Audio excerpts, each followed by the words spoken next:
Find the partial fraction decomposition of 5 over x squared plus x minus 6.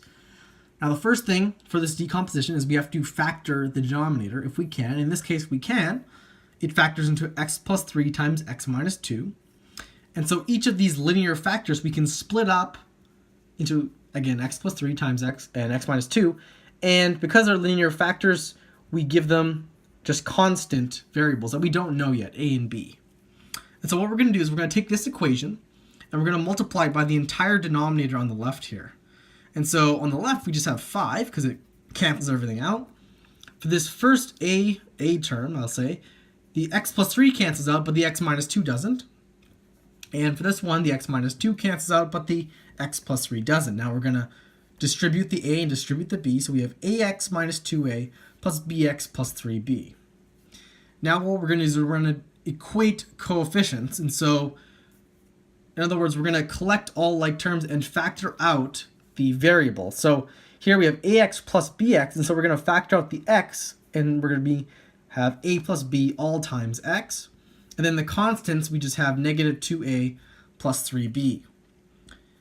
And so in order for the right side to equal the left side, this a plus b must be equal to 0 because the x term must be canceled out because there is no x term on the left side of this equation. And so one of our equations is a plus b equals 0. And this constant, these two constants here, the sum of this must be equal to 5 because we have a 5 on the left side. And so that's how we form our second equation. And so to solve this system, what we can do is use substitution. So I just made the first equation. I said a equals negative b. And now I can sub in for a in the second equation with negative b. So I have negative 2 times negative b plus 3b equals 5. You'll see this will be 2b plus 3b, that's 5b, and so b equals 1. And also plugging that back into the first equation, a is negative b, so a is negative 1. And so that gives us our two answers. If we go back to our original, a being negative 1, and so down here I have negative 1 over x plus 3. And b is positive 1, so I just have 1 over x minus 2. So this is our final answer. There's actually a shortcut method because it's a relatively simple decomposition. We only have two variables to solve for. What we can do is actually take this line right after we got rid of all the denominators. I copied it down here. And we can plug in values of x and then solve for the other variable. But we plug in a value of x that will make this whole expression or this whole expression 0. So first off, I plugged in x equals 2.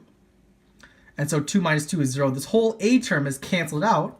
But on the right here, I have 2 plus 3, that's 5. And so I'm left with 5 equal to 5b. And I can solve for b quite easily. B equals 1.